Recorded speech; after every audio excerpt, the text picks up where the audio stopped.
Hey, Angel, how much was your first wholesale deal? 8,500. 8,500. What up, family? Happy Wednesday. I'm bringing you guys another subscriber first wholesale deal interview. Once again, all I'm asking you is if you like me to continue this subscriber first wholesale deal interview where I bring people on that recently closed their first wholesale deal to have them share with you their stories and how they got their first deal done. If you like me to continue doing it, and if you find value in this episode, then what I need you to do is smash the thumbs up and let me know. And if you don't like it, you don't find any value, smash the thumbs down, drop me a comment, and let me know why. Because I believe if you have the balls to do it, then you should have the balls to tell me why you didn't find any value in this episode. All right, you guys? And if you recently closed your first wholesale deal, shoot me an email over to wholesale2millions@gmail.com and show me the money, which is the picture of the checks, man. Prove it to me. All right? So I would love to get you on and obviously let you share the stories to the whole entire family. And for those of you, I'm going to take a little time here before I get Angel to come on and share his stories. For those of you who don't know, I'm running a 2K web class. What that is for the first 20 people that want to join me and spend the whole entire day with me on July 28th. All right, that's on a Sunday, July 28th. I'm taking on 20 people. It's a web class. You don't have to fly anywhere. There's no hotel or anything, hotel or motel, none of that. You can be at the comfort of your home. What I'm doing on that day is I take 20 people on, and what we're going to do is we're going to dissect and figure out where you're at in your business. I'm going to give you the tips, the strategies, the company we use, the whole entire system, helping you basically figure out where you're at right now and try to get to where you want it to be. Put a system in place for you, whether you're beginning or you're doing a couple deals and you try to get to the next level. What my goal on that day is for you to give me your goal, and I'm going to give you an action plan for you to execute and implement. All right? And it's only for those of you who's ready and who's committed. It's $2,000 per person or per couple.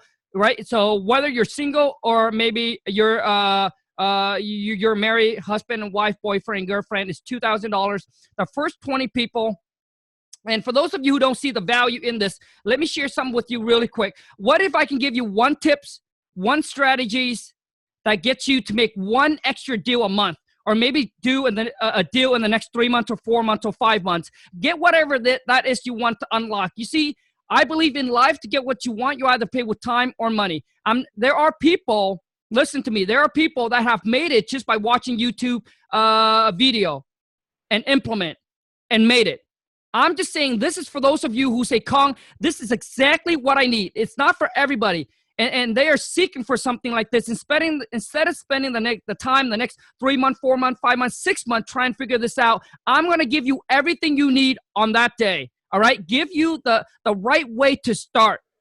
So if you're ready, email me over to wholesale2millions@gmail.com, and I'm ready to rock and roll with you and spend the whole entire day with you on July 28th. So no further ado, Angel, I'm gonna let you take over, man, and tell everybody your stories and then how you got into the whole wholesale on your first deal, bro.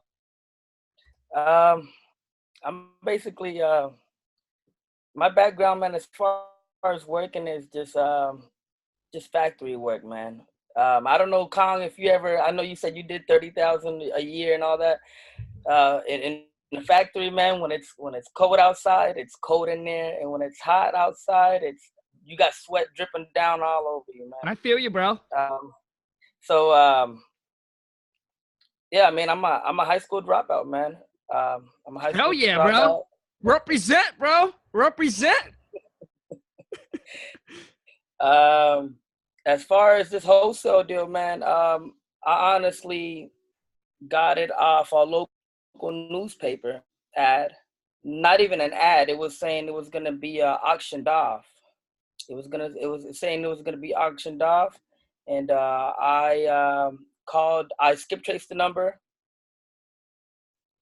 I called the guy, and the guy was pretty much, hey, you can just everything's being worked out right now as far as with the lawyer. Just give me a call back. So I eventually called him back and locked up that deal around May and July 3rd, I just closed on the house, man. Dude, Angel, you're representing high school dropout, bro. I'm proud to say I'm a high school dropout because you know why, man? Because I see all the other kids going to college, wandering around while they spend the next 4 years, 8 years trying to figure it out, trying to collect the debts. Dude, I am starting out at ground zero on freaking rock and roll and not collecting up the debts and just figuring out life right away of what I want and go at it, dude. So, dude, I love it, man. Love it, man. So now, when did you drop out of school, bro? I dropped out 2010. I dropped out literally like 4 or 5 months before graduation, Khang. Oh, dude. Wow. Okay. I drop out. Dude, I was mentally dropped out when I was a freshman, bro. Freshman. Yeah, when I was freshman, dude, I was battling with insecurity so bad that I cry to school, I cry in school, and then I cry coming home from school. Because when I was in school, for those of you who knows, we take like ESL, right? ESL. Yeah. I take ESL. Yeah, English as a second language, dude. And I get picked on so bad, bro. So bad. So hated school, bro. Hated school. They teach you everything that the real world that you don't need to know. Why do you need to know algebra? Why do you need to know the papa? You know what I mean? Come on, man. Google knows everything. I actually had a job now, man, and they actually told me that I got a high school diploma online, like back around after like a year after I dropped out. And they just called me like 2 months ago and said, hey, you know, at the job that I'm at, they said this high school diploma is not accredited. They gave me 60 days to go get my high school diploma. My 60 days actually is today. I still don't have it. You know, I started it just to get it done. You know, my little brother just graduated and he's 18 and he just got it. So I'm like, you know, I thought I escaped it for 9 years. I guess to have a 9 to 5, that's what you need. So I was ready to get it, but today is actually the day. Today is July 10th. They said I'm supposed to have it. I still don't have it. I mean, with the $8,500, man, I'm gonna up the marketing a whole lot more than what I did, because basically what I did last time was a 50-cent newspaper and some skip tracing that I do with my brother. So let me ask you, bro, before we get into the whole details on the deal here, man, let me ask you, bro. So what are you going to do? You're 60 days up, bro. So what are you going to do? My 60 days up. God is definitely there with me, man, because I got my money right on time. I didn't even have, Khang, I'll be honest, and I'll put it on the whole internet. I didn't have little to nothing on my bank account. You know, from 1 minute to the other, the wire came in. I can always give me another job, man. I can always give me another job. I'm going to go ahead and, you know, I feel like the odds are with me as long as I'm calling every day. I'm calling every single day. And and it's not like I'm starving or nothing. And it's not like, you know, I got money to pay to pay the mortgage, and I got money to, you know, eat. And I'm not going to let it go all the way down until I go get a job. I'll probably, I don't know. Gotcha, bro. Gotcha. Yeah. So what you're telling me, if that job tells you, hey, no diploma, you're fired, then you'll be like, hey, then you're ready to go. Yeah. I mean, if they tell me, hey, you know, you can stay, that's fine. You know, just another 30 days, then that'll be great. But if not, F them. I don't want to cuss, but that's what I say. I don't. Bro, Angel, I'm with you, bro. You tell me to go get a high school diploma, bro. It's almost like you want to kill me. Like, if you want to kill me, just kill me. But you're going to tell me to go get it. For the damn job that I'm doing, Khang, for the job that I'm doing there, I'm just doing the same repetitive thing over and over and over. I understand if I wasn't in that, you know, if I was in a accounting firm or something, yeah, you know, you don't have your high school diploma, but for the same repetitive stuff that I'm doing, it's almost like changing tires. Like you don't have your high school diploma, we're gonna have to let you go. Like, okay. Gotcha, bro. Hey, dude. So, Angel, how old are you now, bro? I'm 27. 27, dude. 28 next month. All right, bro. Dude, 27, bro. dude, let's freaking get your things together, get your life together, and let's get this business rock and rolling, man. Because yesterday I interviewed Joel, dude, 21, bro, closed his first freaking wholesale deal for 52G, bro. Wow. So, dude. Shit. Let's rock and roll, man. You're 27, dude. No more time to waste, dude. Let's go. So now, Angel, let's talk about when did you initially, or first of all, how did you discover wholesaling, bro? Okay. Well, my brother he told me he went to Rich Dad Poor Dad Robert Kiyosaki's a seminar, free seminar. And he said he left at the upsell, pretty much a $30,000 upsell. Obviously, we don't have that type of money. He and my dad went, and he said he heard the word wholesaling, and I guess he started looking it up. He told me around November, and I was telling him like, "Hey man, I was working at this job. I'm like, hey man, that sounds like a numbers, it's a numbers game. You gotta, And he was like, all right. He got his first deal in February. Okay. For how much? His first deal, 7,400. Okay. And when I saw that, I said, I'm in. I'm in. So I started basically around February. Okay. February, really looking at videos, Brent Daniels, and that's really how I got in all my info. All right, dude. Okay. Here's a tough, these two questions, bro. It's a tough questions, and I want you to answer them honestly from the heart, bro. Who did you discover first? My brother told me about, hey, my dad, even my dad, there's the Asian guy. There's the Asian guy on YouTube. Yeah. So you discovered me first? You, man. Okay, bro. This one is extremely hard. Who is your favorite? I like. Be honest, bro. Be honest, dude. I guess to be a whole lot more relatable, man. We're both not from here. You know what I mean? So obviously, I would say just as far as relatability goes, yeah, you know what I mean, dude. to be honest, not just because I'm on the channel, just to be honest. Hey, bro, Angel, even if that was a lie, I love it, bro.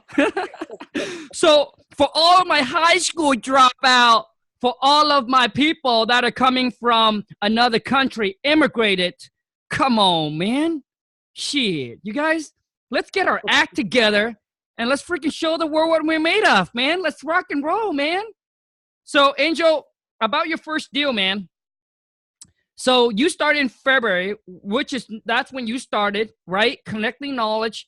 And when did you close the first deal again? Last Wednesday, exactly 7 days ago, July 3rd. July 3rd. Okay, so February, March. So March, April, May, June, July. You guys, that's 5 months, right? Did I count that right? This is actually my third contract that I signed, that I got signed, that I locked up. My first two actually had to cancel. My numbers weren't right. Okay, let's talk about your first deal, your close one, and then I want to talk about the other two. Okay, so you found the seller from an ad on the newspaper. You put the ad on the newspaper? No, I saw the ad on a local newspaper. Okay. Saw the ad on a local newspaper, and it said it was going to be an auction. Oh, okay. It was going to be an auction property. Okay.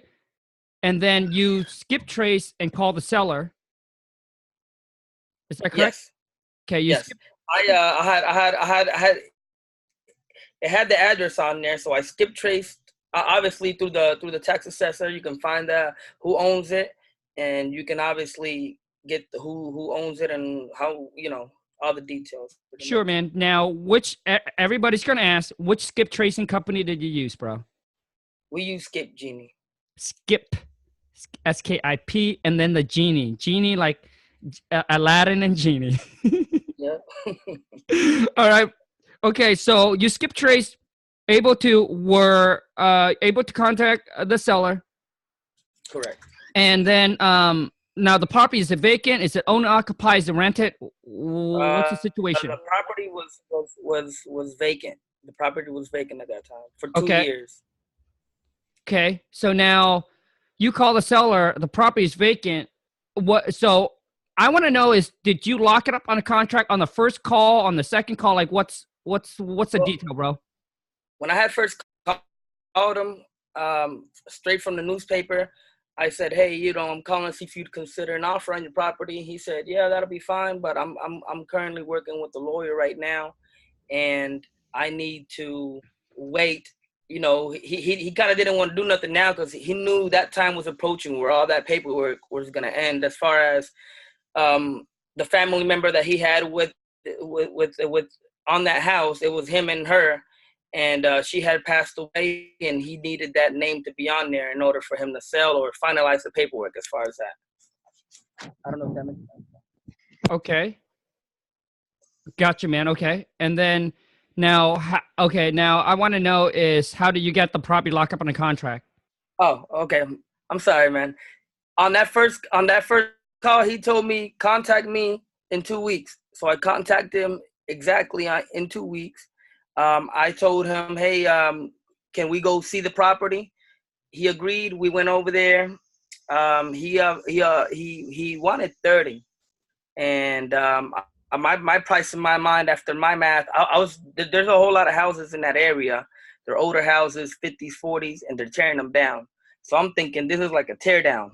And I've already drove around that area so much that I'm recording different addresses and I'm looking them up to see how much they've been selling for. So I knew obviously it was going to be for land value. So my price was obviously 15. I offered him half. He was like, "No, I can't do half." And we basically, long story short, we basically had the whole thing at 23. And when I offered 23, we actually didn't even agree. I actually walked out that day in the car, kind of like, "Oh man, I don't know." We didn't sign the contract. He called me the next day and said, "Hey, we're ready to lock it up." I said, "Okay, so good." And when we got the whole thing signed, at a fast food restaurant. Took 2 hours to sign because we were talking. And he's actually a pretty cool guy. Yeah. So basically, you build rapport, dude. My first wholesale deal was signed at McDonald's too, bro. At Oh, really? McDonald's.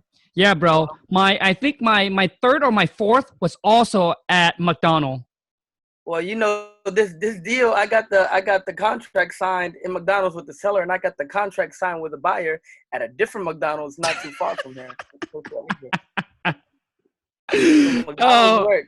oh, bro. Oh, man. Okay, dude. Okay. Now I want to know. So, what's the ARV on the property? ARV. It was around 51. How do you know that? I just got it on REI Pro. REI Pro kind of gives around an estimate. I honestly, when I marketed the whole property onto a local Facebook marketplace, to the investors, I honestly put, "Hey, possible tear down, 42." You know what I mean? And then I just put my price down. I didn't put no repairs. I didn't put no ARV or anything. I had 2 people interested. One guy on there, man, ended up threatening me with the law and all this stuff, man.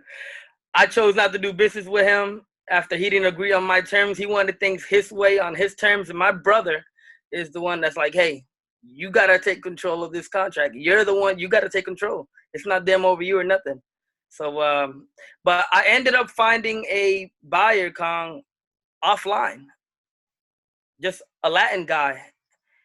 I went to go to the local mechanic, and I told him, "Hey, he's a friend of my wife's and my brother-in-law's," and I told him, "Hey, I'm literally spreading the word around." I told the discount tobacco store owner right next to me too.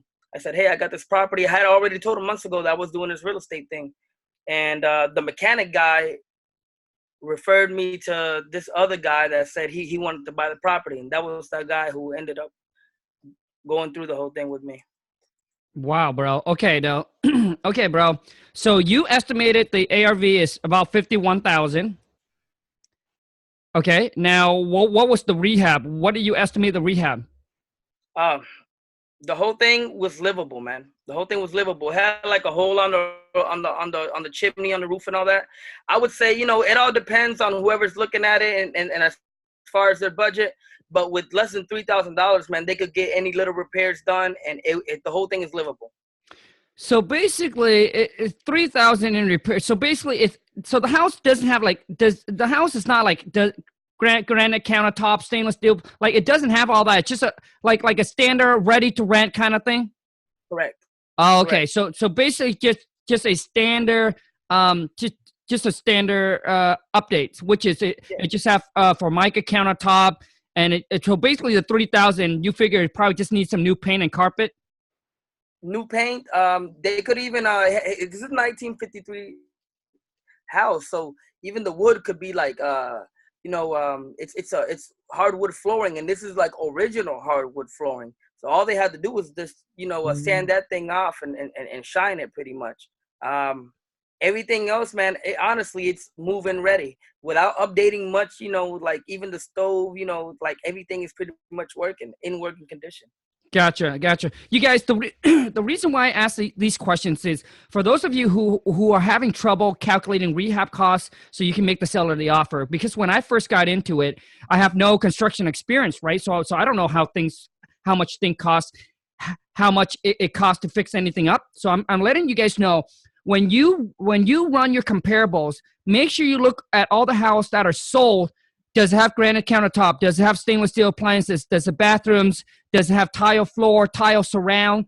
Or is it just a regular tub shower? Is it just a regular normal countertop, regular kitchen? Like if you walk into a rental property, like an average rental property, is that the condition? Now, if that's the ARV, then you want to make sure that you compare your property to that one. If the area does not support like granite countertop, stainless steel appliance, like if the area things are selling for in the area like doesn't support the granite countertop, which means the whoever's going to buy, fix, and flip it doesn't need to put in granite countertop, which is going to save them money, right? They just need to put in standard stuff. That's why I'm asking Angel these questions, because you guys got to know the difference. Because if you're in an area that everything is standard, like everything is still selling for standard, and you're trying to put an ARV on, if I put in granite countertop, maybe it's going to worth more. But the area comps doesn't support that. So even if you put in granite, you're not going to get much more out of it. So that's what I'm trying to tell you guys here. Maybe this is just a place where, hey, they just do a rental upgrade and it's good enough.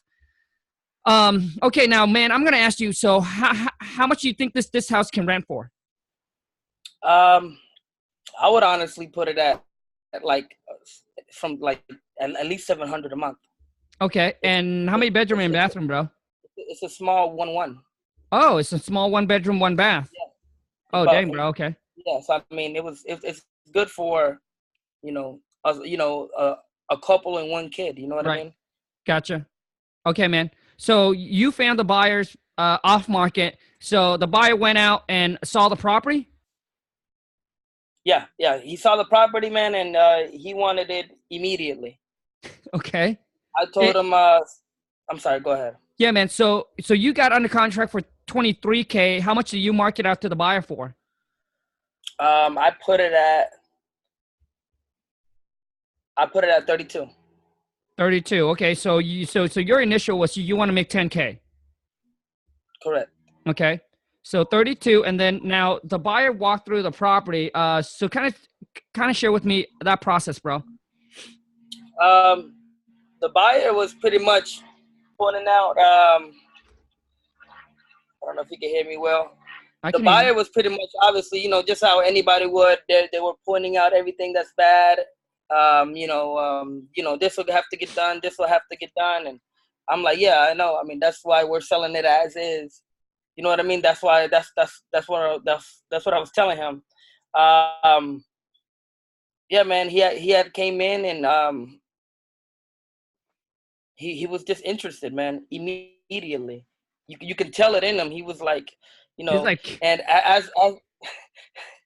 as he was saying the numbers, I'm I'm inside, man, just like excited because, you know, I see somebody's interested. I didn't tell him yes or no at that time. I told him, hey, I have to get back with my partner. He's the one, you know, he's the one that's pretty much in charge of me, pretty much.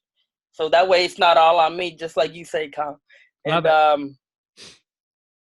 and yeah, man, I gave him a call 2 days later because I had another guy come in. That's the guy with the attitude, and that guy was offering me 35, but that guy wanted like 14-day.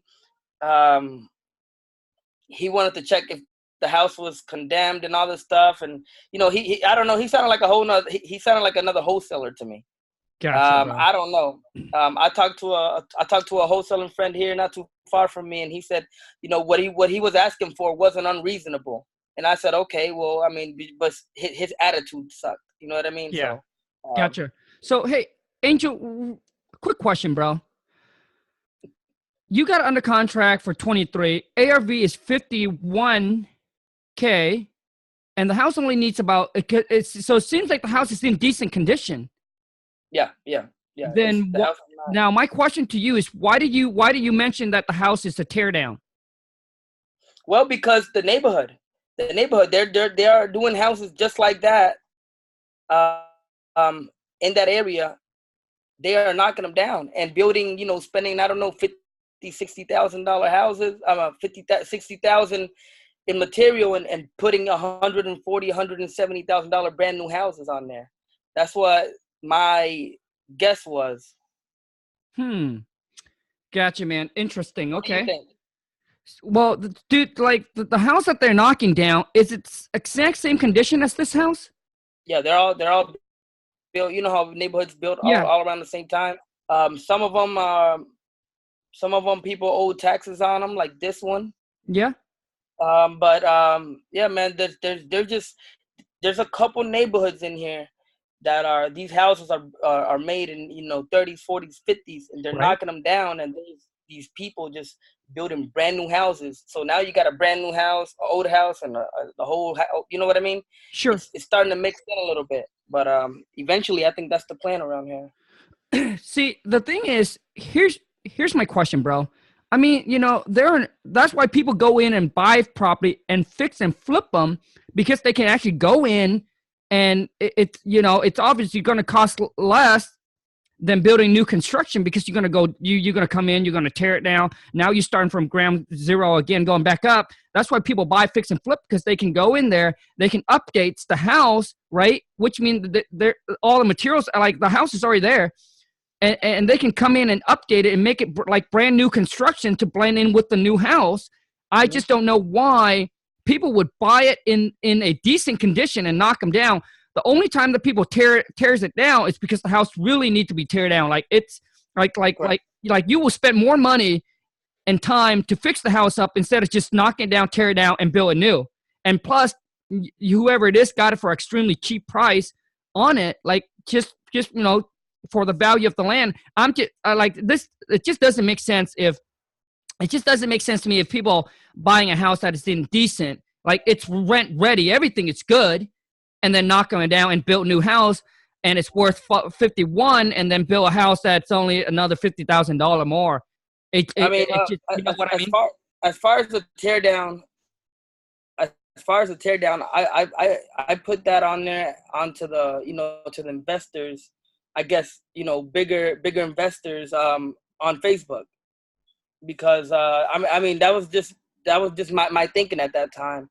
I see. Now, as far as the off market people, it's not really, you know, in their eyes, this is livable. This is ready, you know, good to go. That's a good point that you are saying, though. Yeah, if it's Bro. if you know, most of the houses that they tear down, they're paying for the lot size. Yeah, bro. So, dude, this is why I'm gonna help you out right now, bro, because I don't want you to shortchange yourself. Now, my next question for you is: when you put the ad online, did you have pictures? I had a link to pictures. Yes. Okay, there were picture included. Yes. Okay.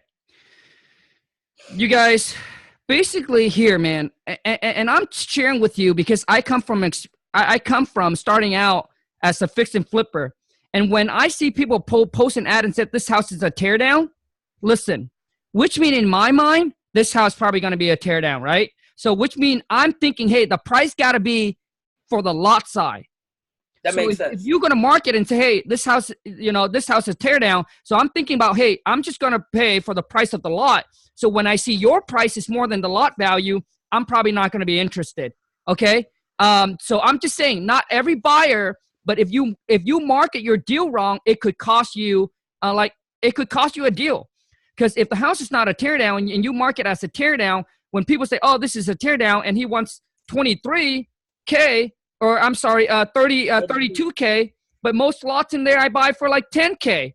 So to them, it's like, dude, this is not even a deal, right? So they're not going to even click on it. So I'm just saying that if you like if it's not a tear down, you should not market it's a tear down. Otherwise, you cutting yourself. You know what I mean? It's like you That makes yourself immediate sense. Yeah. in a foot. So the guy that you went and talked to came out and looked at the property and realized, dude, bro, this is not a tear down, dude. I could buy this for 32K, and then I don't even need to do anything. Put 3,000 into it. Now I'm at like 35. After all the closing costs, you'd probably be at like 36.5 or whatever, and rent it out and get $700 in rent. Yeah. So to him, it's like, wow, this guy thinks. And let me tell you this too, bro. When you say it's a tear down, right? So in your mind, so I'm telling you guys all this so you guys understand here. These are the kind of stuff that comes through experience, that come with experience. You will not read this in the books or watch anybody because they're not going to spend the time to analyze your deals, to analyze what's going on, all right? And that's why having a mentor is to some people, it's huge. It's a game changer. Now, check this out, bro. In your mind, let's just say that in your mind, this is a tear down. Right? In your mind, yeah, this is a tear down. Guess what, dude? If you get a buyer to come in and they're going to negotiate with you, bro, they're going to negotiate as this is a tear down, even though they know it's not a tear down, but because you don't know, right? Because you market as a tear down, so they think, oh, you must have think this is a tear down. So they're going to negotiate with you from the value of the land, even if the price is right to them, but they're not going to tell you, bro. That's why the buyer comes in and say, this is wrong, that is wrong, this is wrong, that is wrong, right? So through experience, you will know that, oh, yeah, dude, that is wrong, but it's only going to cost this much to fix it, right? So they can't play you right, through experience. But I'm telling you that, so in your mind, when they negotiate with you, they're going to negotiate with you as a tear down. They're going to say, Angel, bro, man, lots in here are going for like 20-something G, bro. Like, this is a tear down, bro. I'm going to tear the house down and I'm going to build it new. Where I got my crazy, I guess not my crazy, I guess my evaluation probably is from me looking around the area. And like, for example, they got two houses, pretty much the same size as where two houses would be. Mm-hmm. I saw it on the county records for like 75. And this is just, they had to knock down some trees and all that. I saw some houses on there. Some houses have sold around there for 36. And they've when I look at them now, they're brand new houses. And then when I go to Google and I search the county records, they've paid around that same amount that I was asking for. That's why I kind of gave it that number.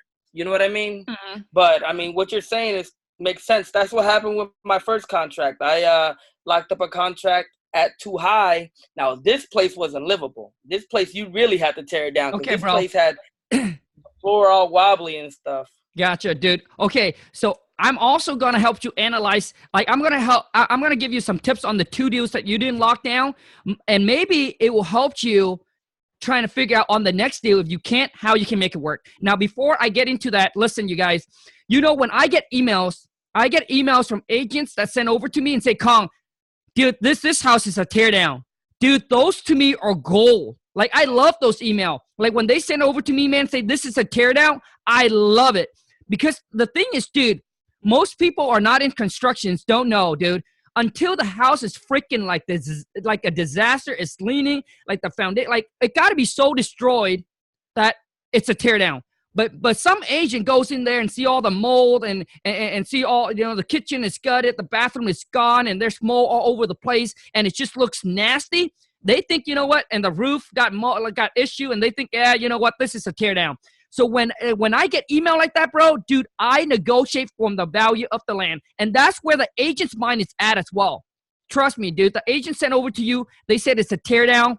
Dude, I'm going to help so many of you here. When they send over an email and say it's a tear down, dude, that to me is a hot lead, because you'll be able to negotiate the property for the value of the land. Okay? So, because that's where I start my negotiating with an agent, knowing that I can probably save the house. Okay, you guys, there you go, man. Some tips. Now, Angel, let's go into let's finish this deal real quick, man. So you sent it out for 10K more. Now, why did you end up with 85? I had put it at I had put the contract at 23, and I had locked up the contract at 23, and I sold it at 32. So it's 9K. Oh, I'm sorry, bro. Okay. Then I agreed to pay the closing costs with the buyer. Ah, gotcha. So okay, man. It was 450. Ah, gotcha.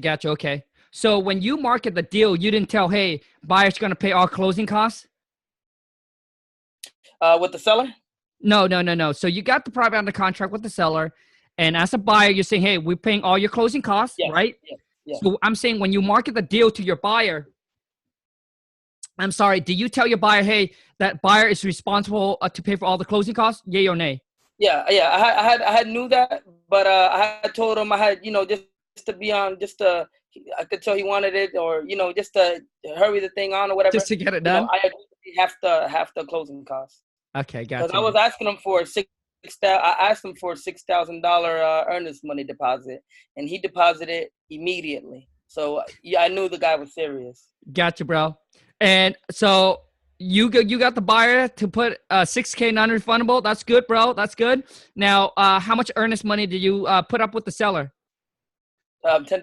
$10. Make me holla, man. $10 for and what? And 8,400? Yep. Yep, that's pretty good, huh? That's pretty good, huh? Hell yeah, that's pretty good, bro. So basically, so did the buyer negotiate with you on the closing costs too? The buyer negotiate with me on the closing costs? Which mean did the buyer say, hey, I'm buying at 32 and you pay for the closing costs? I just want to know kind of how that works. Oh, no. He understood it was 32, and then it was going to be, like 32.9 or 32.4. Right, okay. Yeah, we didn't agree. Yeah, no. Like, take it out from my side. No. I don't know if I answered that. No. So I'm saying, okay, for example, I'm the buyer. And I said, okay, so 32,000, great, I'll buy it. I'm just saying, why did you end up paying for the closing costs? That's all. Why did you? Oh, I offered like, hey, I'll pay half of the closing costs with you. You offered, bro? Yeah. I guess we won't do that no more. Well, dude. So wait. So did the buyer even brought it up? Like, did the buyer even bring it up about the closing costs? No. Okay, hold on. Did the buyer understand, because you market the deal, you're like, hey, buyer, pay all the closing costs. So the buyer understand that, right? Well, when I marketed, that was on Facebook. Nobody really paid attention. So this is off market. So this was like through the phone. Sure. Then I saw him in person. When I saw him in person, that's when we were pretty much talking about price. Sure. And that's when I just opened my mouth, and I guess. You guys, hey. You know what, man? I made a bunch of mistakes, and I still make mistakes until today, but I understand where you're coming from, bro. You're excited. You're freaking all jacked up. You're excited. I got a deal. I got a buyer. This buyer's ready to rock and roll, dude, and you just don't want to mess the deal up. I understand, bro. I understand. But what I'm going to do is just giving you some tips in the future, and it's really easy, man. And to me, dude, it's whatever is agreed upon. You're not trying to take advantage of nobody. You're not trying to win. I'm just saying whatever is agreed on, whatever is fair, right? Which means when you agree, both parties got to be satisfied, right? If I'm not satisfied with whatever you're saying, why would I agree with you, right? So when both parties come to an agreement, to me anyway, it felt like, hey, both parties satisfied, both parties happy. So now when you can just bring it up and say, hey, bro, so 32,000, I hope you understand that buyers pay all the closing costs too. Is that okay with you? And at this time I could say, oh, wait, you didn't mention that, which is true. You didn't mention that on the call. Yeah, with the closing on top there, I might have to do something. Then that's when you approach and say, okay, well, what can we do? All right. And then let the buyer tell you. I'm just teaching you some negotiating. Yeah. Pretty much what you're saying is don't bring it up unless there's a problem that arises or something. Pretty much don't say nothing. Well, yeah, correct. So the thing is when we market our deal, we let the buyer know that buyers pay all the closing costs. I'm just saying on the phone, you must have forgot to tell the buyer. So at the time you got a little nervous and you'll be like, oh, well, maybe, I don't want this thing to be a surprise to him. So you'll be like, hey, there's a closing cost, but you go ahead and say it, offer it. But you should have said, hey, I hope you can understand. I don't know if I told you on the call, maybe I forgot, but buyer pay all the closing costs. Like, does that work with you? And the buyer can now say, you know what? No, that's not going to work, bro. I mean, you didn't tell me. And then at that time, it's negotiating. Okay, well, how can we make this work? Right, dude. And it's just like a seller, a motivated seller. You cannot scare or push the buyer that wants a deal away of what you say, right? Because it's not like you committed to a number and all of a sudden you change your mind. It's just like, hey, hey, I don't know if I brought it up to you on the call. Maybe I missed it, but I just want to make sure we're on the same page. Buyer does have to pay all the closing costs, right? I'm just saying that it's not going to scare your buyer up. If this buyer is serious and he buys property and you're not trying to do anything scammy with them, dude, it's just all about working it out. So there you go, bro. So 32 you pay, that's why you end up. And how long did you lock the property up on a contract for? 29 days, man. 29 days. So you lock it up in the contract for 30 days. And how long did it take you to sell the deal? No, I'm sorry. I had put out for 45 days. It was gonna expire August 6th. August 6th, okay. And then how long? With the seller. Okay, gotcha. 45 days under contract with the seller. And how long did it take you to close on it? 29 days. 29 days. Okay, from the time you lock it up to finding a buyers, it took 29 days. Yep, to closing, yep. To close on it. Awesome, man. Hey, Angel, I want to say congrats, bro. Freaking hell yeah, bro. $10 earnest money to for that kind of return, bro. That's good, man. Now, 50 cent newspaper, man. 50 cent newspaper to 80, 45 days, 50 cent newspaper to 8,500. Dude, that's what I should put as the title, man. 50 cents newspaper. What do you guys think about that, man? What do you guys think about that title? Comment below. 50 cent newspaper for an $8,500. Okay.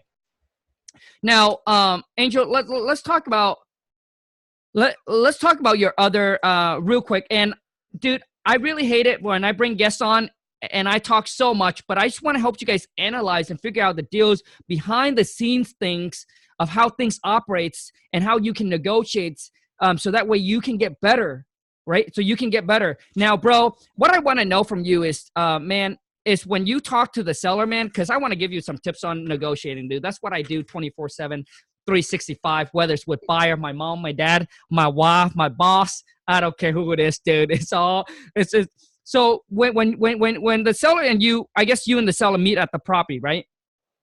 Mm-hmm. The seller asked for 32,000. Oh, wait. The seller was asking for 30,000, okay. And you walk through the property with the seller and you offer him 15 at the time? Correct. Okay, and then you guys talk back and forth and then you did you mention the last number at 23,000? That's a problem that I have. Yeah, that's a problem that I have. Yeah, he was asking 30. I offered 15. He was like, "Oh, I can't do 15." And I could have easily jumped to 17, but I was like, "Hey, knowing that I'm gonna pay for all the closing costs and all that, can you at least meet me halfway?" And then I should have jumped 17 or something. In the moment. I think when I'm negotiating, man, my fingers are like doing like this. Man. Dude, when you're negotiating, your body is giving all kinds of clues. Your body giving all kind of clue, bro. Dude. What you need to do is you need to negotiate over the phone so we can't see you. So when you guys negotiating with angels, If his hands start to move, you know he wants the deal. He wants to get it done. In both hands, man. I'm like Both this. hands? You both hands go like this?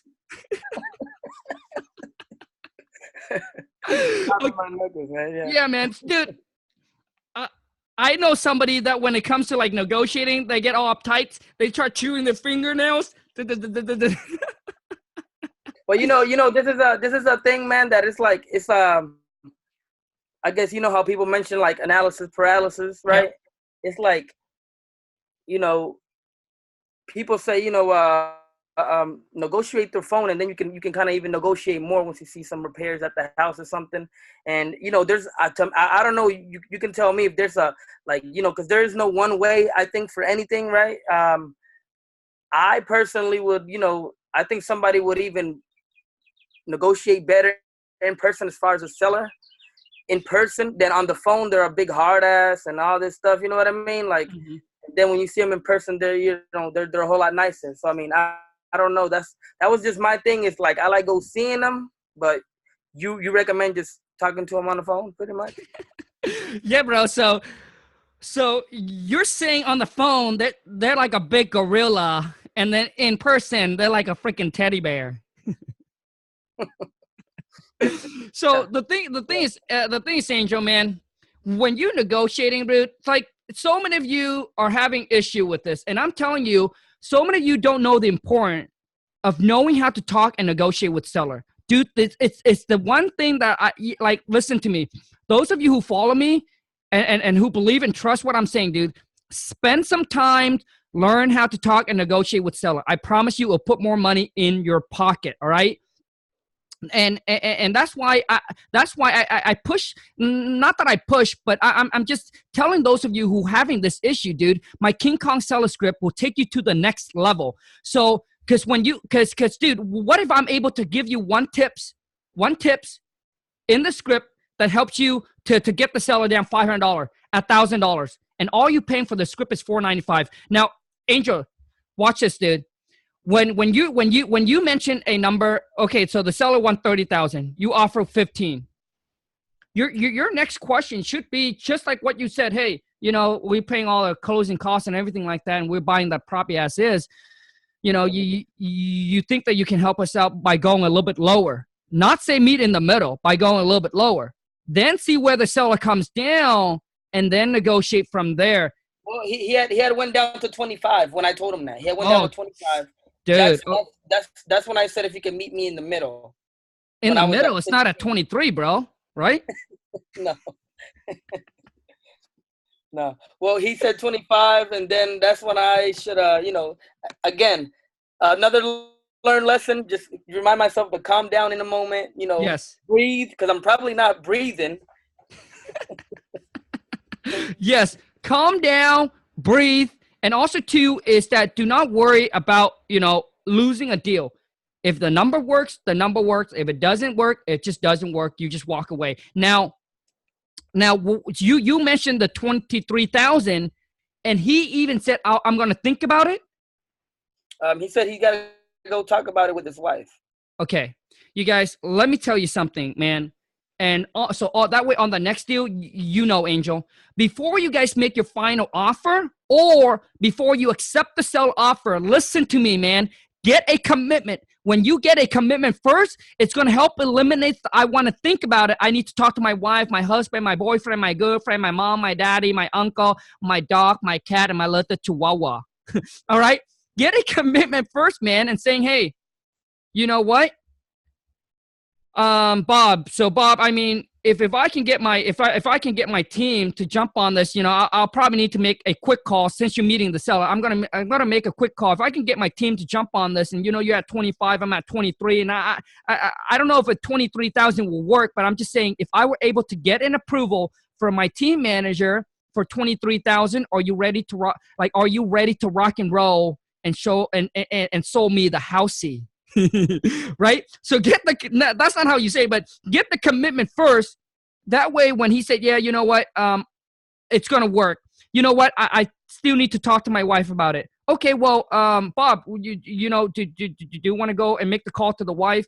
and ask her if that worked. If that worked for her, I'm going to try to do my best. I'm going to get on the phone with my team manager and see if we can get this done right here and then. So basically what it is you just trying to get the commitment first before you make your final offer. So it helps eliminates the I want to think about and talk to other people. And because you are positioning yourself to be the one that makes the final decisions, not the seller. Because if you leave it up to the seller, that's what the seller's going to do. The seller's going to be like you. Well, I need to go and talk to my team manager. And you're sitting, hoping, wishing, waiting, and praying like a little pray. So, Angel, to answer your question, man, whether doing it in person or over the phone, I really think, man, it's really personal choice. It's really up to you. Right? There are people out there that say, hey, Khang, I really want to go meet the seller in person. Well, my question to you is why? If you can lock it up on a contract over the phone, would you still go meet the seller? Some say, yeah, I like to go meet the seller and take some freaking tequila shot. Or I want to go meet the seller and take them to McDonald's and build the relationship. I want to meet the seller to see how pretty the seller. You know what I mean? So I'm just saying, like, we do it virtually. So I don't see seller. I don't see property anymore. Once I understand that I can lock it up on the contract over the phone, I say, well, why would I spend the time and waste the time and energy to go meet the seller? Well, Khang, you don't have to. You can hire somebody. Well, that's another employee that you got to bring on, that you got to trust, that you got to train for them to go out there and do what you need to do. Well, what if you're taking on a different market? Well, what if you're going in a different market? You got to find another people you got to trust, and you got to train up. I'm just saying, what if I can help you eliminates all that and lock property up on a contract over the phone? Like, is the ratio, is it better? Man, that's a tough question. If I meet to me, if seller only sells property if they meet you in person, then those are the deals that I cannot close. The deal if the seller is motivated and ready to go and they're selling, like, to me, seller doesn't have to be super motivated. But if they do not have that mindset of, hey, I need to meet people in person to do business with, those are the deal I cannot close. But if they don't have that mindset, dude, I close deal over the phone. So ratio-wise, I don't know. I'm thinking it's just how good you are on the phone, how good you are at communicating and being able to present yourself properly and control the phone call, because majority of you do not know how. All right, do not know how. Me, Khang, I'm doing it pretty much local. Everything is, 5, 10, 15, 20 minutes away from me. Would you recommend still doing it virtually like that? Dude, houses that are 10, 15 minutes away from me, dude, and I don't even go see it. No, like I don't even go see it. And I have lost deals where the seller said, well, if like literally it's 20 minutes away from me, and say, hey, Khang, well, you got to come here for me to do business with you. To see if it's real or something. Yeah, because to me, I just decide that that's not the business model that I want to go with.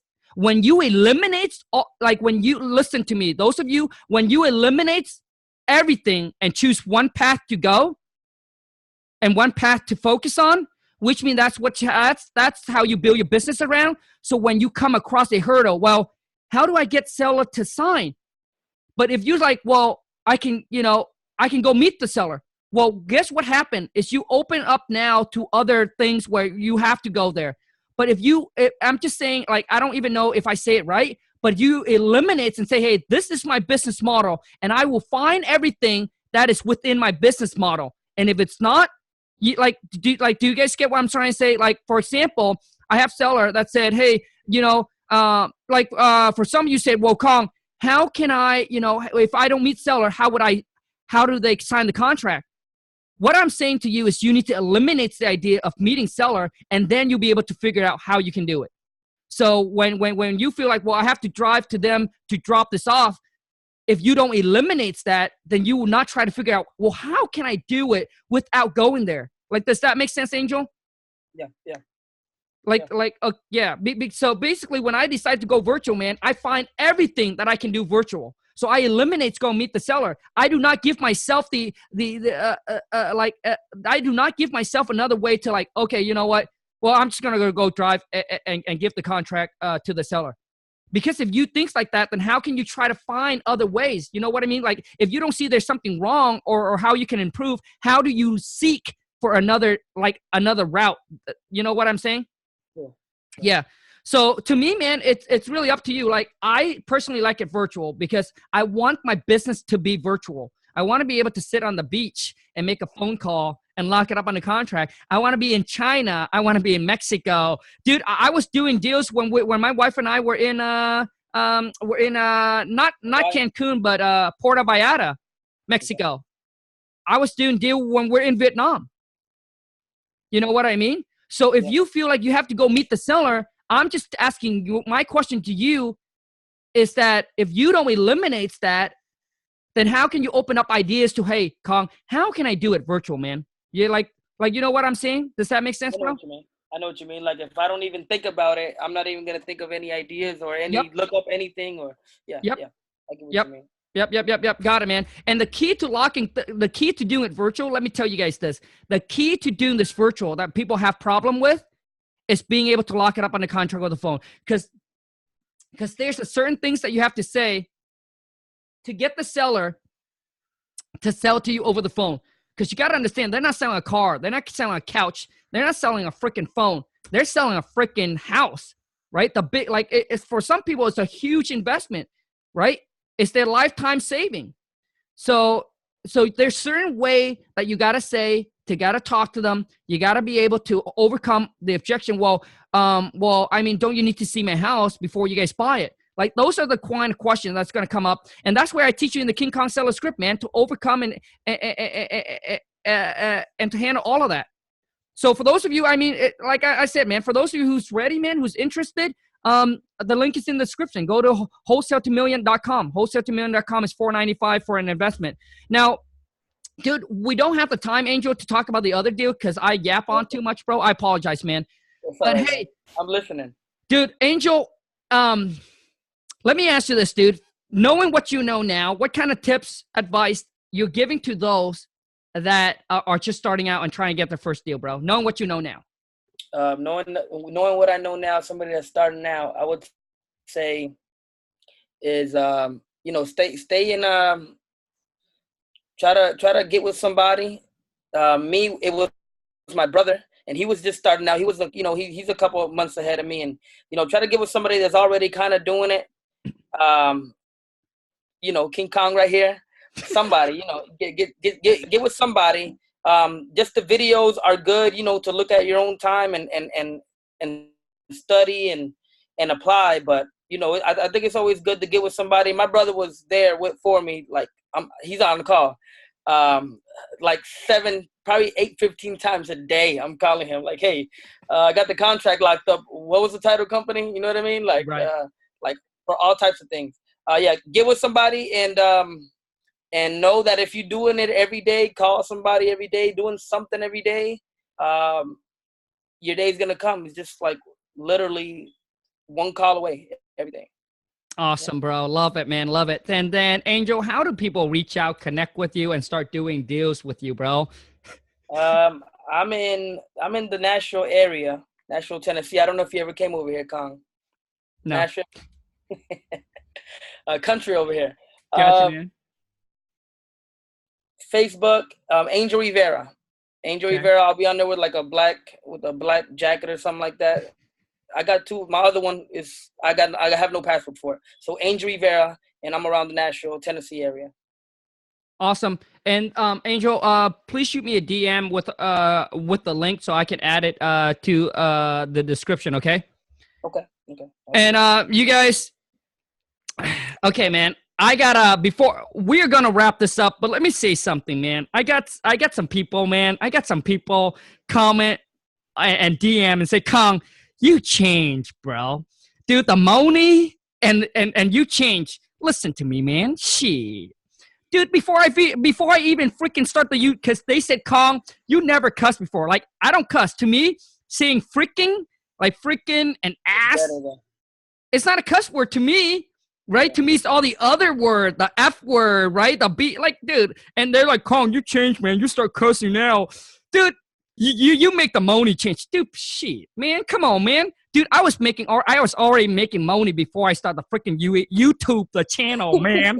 I started the YouTube channel because I got so freaking bored. All right, I got so freaking bored, and then I said, you know what? I see other people out there having a channel, having a subscriber, and all that. I got excited, you know, people watching you and all that, you know. So I like that, and I decided to start, bro. King Kong will always. How long have you been doing the YouTube thing, Khang? Oh man, dude. I'm thinking this October. I think it's 2 years or 3 years. I'm not sure, man. 3 years. I think 2. Yeah. I see you're uploading every day for like the past couple of months. You're uploading every day. If not every day, you know, 7 days in a week, there's 5 videos up, you know what I mean, in a week. So yeah, man, dude, those of you who are starting out, like, you guys don't understand the whole personal branding and try to grow your own channel. And dude, it's definitely a ton of work. You got to keep, you know, the content, dude. And also too, at the same time, it's keeping it real, right? Being you, keeping it real. I get so many people, you know, ask me, so Khang, well, how do your channel grow like it is? I mean, dude, compared to other people like Max Maxwell, that guy, Max Maxwell, dude, for those of you who don't know Max Maxwell, man, go subscribe to the guy. He adds so much value, and obviously his content, I mean, compare my content to his, mine's like at level 2 and his like at level 10, man. Like his content and the value that he gives back to the community, man, absolutely incredible. And those of you who don't know, like Instagram, YouTube, dude, it takes up a lot of time. All right, a lot of time. For those of you who don't know, who think it's easy, but it's not, man. So when you first starting out, because I get people start out that wants to do the whole, you know, branding, personal branding, and wholesaling. Listen, man, pick one. The reason why I got the whole thing, you guys think like that, man, is because I was already building a business, already building a system, having a team in place that allow me to have the extra time to actually start the personal branding. And so don't get it confused when you see people having multiple sources of income. You got to understand, dude, their biggest source of incomes come from one thing. Then they put a system in place. Then they start another stream of income. But the second stream of income, you got to make sure that it ties into your first one. All right. So that way you can. You said you got bored, Khang. You had said you got bored. Your team was working, then you got bored. You started, like, you know, now you actually found something else to do, right? Like as far as a YouTube channel, well, it interests you, right? Yeah, bro. Well, so the thing is, bro, you guys, I'm not gonna this is real. I'm not gonna fake this thing, right? So first, well, number one, I was bored, bro. I was bored, right? Because I think we were doing like 100 something a month, and I was bored, bro. I was bored, and I was like, well, you know, and I was only working like 2-3 hours a day, and I was like, well, what else can I do? Like what else can I do, right? And then I heard Gary Vee said, hey, you know, personal branding is gonna be huge. And then right when I heard it, dude, like, you guys don't understand, man. When you're with me, dude, when I hear something, I freaking just go do it. Like, take action. I made so much mistake. I learned so much from it. But being where I'm at right now, man, is because I just took action. Yeah. Right when I listened to Gary Vee, bro, the next day, pick up my phone and did my first video. And those of you who say, Khang, well, I think you make enough money now from YouTube. You need to go hire somebody, a cameraman and all that. Dude, you guys know what, man? Dude, I want to show those of you that, dude, you don't need quality. I mean, like you as long as you put out good content, is to do it. And I want to show those of you who thinks you need all this high tech, all the camera, all the investment to build. I'm going to show you. Watch all my video, dude. It's just raw. Now I got somebody to kind of help edit the video a little bit, but I still want to keep it raw, right? And let you guys know that don't have to have everything figured out. Just do it. Some of you that's what you're missing, man. You're missing the do it. So I'm telling you, just to do it, the DO and the IT, man. Yeah. And also too is stop with this crap. I get people email and Instagram me and say this, bro. Khang, dude, I'm 20-something, man. I just, I don't have any money, man. Can you help me? Dude, shit, man. Khang, I will do whatever you say, man. Trust me, I won't disappoint you. I'll do everything you say. Dude, listen. Do you guys know, like, listen to me when I said you cannot fool winners. You can fool loser, but you cannot fool winner. And let me tell you what I mean by that. The people that wins, that started from the bottom, they know to not ask for handout. They know the word whatever it takes. So some of you say, Khang, I want it so bad, man. Baloney. I call that BS all day. Do you know how many people I talk to and say, I want it, Khang. I want it so bad, man. And I call them back a month later. They ain't do shit. Listen, those that reach out and ask for that kind of handout, they just want people to give them their time for free to help walk them through the whole process. That babysit them, carry them through the whole process. They do not know the word whatever it takes, man. Whatever it takes is, I'm telling you right now. You say, Khang, I will do whatever it takes. Let me tell you what you need to do. You need to sell the couch that you sit on, that you play video game, that you sit on, and you freaking watch whatever movie that you're watching. Sell that couch, take that money, and make the investment. I'm sure there's something at your house that you can sell before you say, Khang, I don't have the money. All right? And don't make me go off the I don't have the money, because I started from the bottom, man. Started from zero, man. My wife and I live in a little shack behind a mobile home park. We don't spend money on rent. We save the money and sacrifice and live in a shed. So if you live in an apartment, maybe you got to downgrade your apartment, man. I'm just saying. You say, Khang, I want this bad. What I'm telling you is you got to start somewhere. If you start off at the wrong foot where you are spending more than what you make, that's why you don't have the money. Then I'm saying you need to make the sacrifice now. Sell the thing, pawn the thing in your house, whatever it is, dude. So you can have the money to make the investment. If you say, Khang, I want it bad. And if you're not willing to do that, whatever you just said to me, man, it's baloney. Because you value whatever that is more than what you say that you want. That's all it is, dude. That's all it is.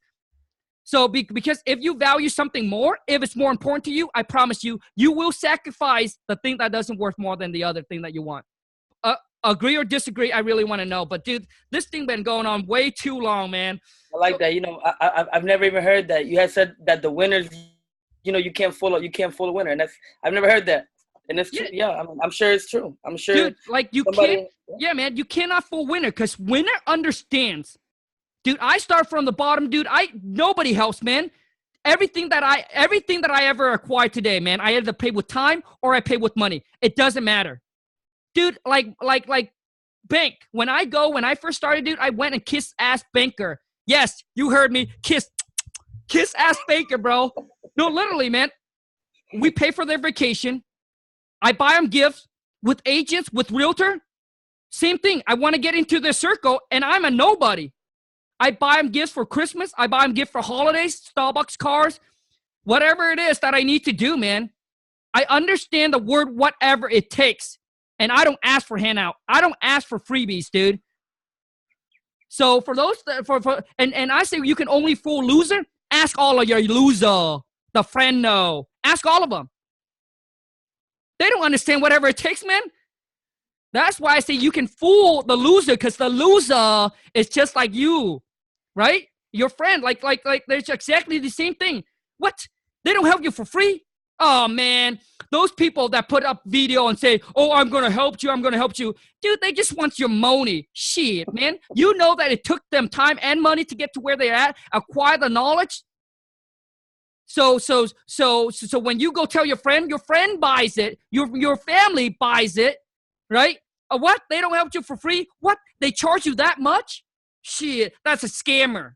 Shit, man. And look at them. Are they where you want it to be? If you're going to get advice, man, look at the people that you're getting advice from and ask yourself, are they where I want it to be? If they're not, why do you believe everything they say, man? Like, why? Like, for example, I have people that is ready to make the investment, ready to pull the trigger, ready to make the next leap. And all of a sudden they came home, they share the ideas, what they're going to do with their mama, their papa, their friend that sits on the couch and play this little video game and said, hey, bro, what do you think about this? And he said, oh, come on, bro. Dude, that's a waste of money, man. Dude, go buy a video game and play. You know what?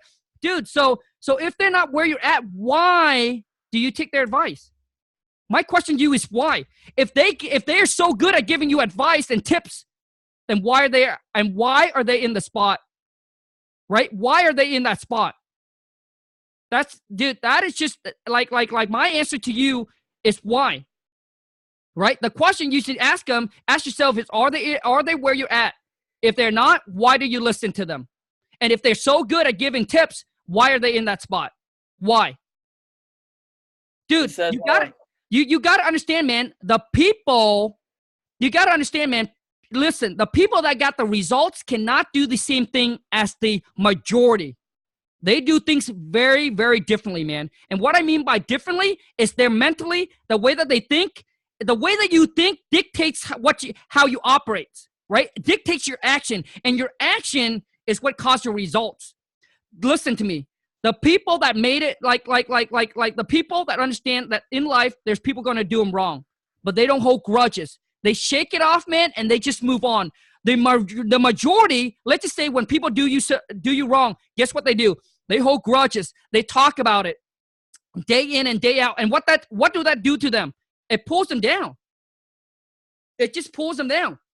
And think about the people that have made it. They don't make excuse, man. They just get results. They don't make excuse. Oh, that person, okay, well, I shoot them an email. I shoot them an DM.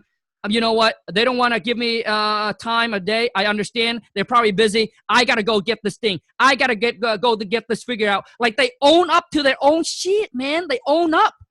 And they said, hey, they understand. They don't blame nobody. They don't blame the circumstance, the situation, or anything like that. And whatever it is that they're in, man, they accept it. And they just, like, they understand that it's up to them to change their life around. I'm just saying, they don't make excuse. Trust me, man. The people that I mastermind with, dude, do not take excuses. They don't make any kind of excuses. If a company go good, it's because they, right, have a good team and they train a good team. If it goes bad, they don't blame their team member. They blame themselves. What do I need to do differently? How can I change things? Because it's, but for the people that blames, they will blame. They blame on their employee. They blame on them doing this, them doing, but they don't understand it's them. So I'm just sharing with you. That's just the experience that I went to all this mastermind with a bigger power player. Dude, these guys, the way that they think, the way that they operate is completely different than the norm. Because I understand that if they were normal, why are they getting extraordinary results? Oh, man, Angel, dude, I talked too much in this episode, and I feel so bad, man, but we're going to wrap this up, you guys. If you haven't subscribed, come on, man. Shit. Smash the subscribe button. Join the family. Welcome to the Wholesale to Million family. Now, listen to me, man. This channel is for the massive action taker, for the people that's actually going to implement the information and take action on it. And it is for the people that is ready and committed to freaking change their life around. They're just sick and tired, and they want to get to the next level, all right? Now, if that's not you, then this channel is not for you. If you have chicken feet, if you're not a doer and you're a talker, go on to another channel and talk. But this channel is for the doer, the people that make shit happens, all right? And also, too, to wrap it up, man, if you haven't followed me on Instagram, hit me up on IG. Go to Khang, Khang, WTM. Once again, those of you who's ready and who's committed to join me for the one full day on July 28th, I'm going to share with you all the tips, all the strategies you will walk away with, man. What you're going to walk away with, an action plan with all the business, all the companies, everything in place for you to start off the right way, to build that, lay that foundation. And those of you who need to put a system in place, you're going to walk away with, man, it's the entire system, so you stop being a one-man, one-woman show and really scale your business up. But I'm going to share with you everything on that day, answer any questions, dissect your market, analyzing your deals, everything we need to do on that day, man. So if you're already committed, it's $2,000 per person or per couple. Shoot an email over to Wholesale to Million @gmail.com. Once again, Angel, thank you so much for your time, buddy. Until next time, I wish you guys the best, and ciao. Peace out, bro. Thank you, man.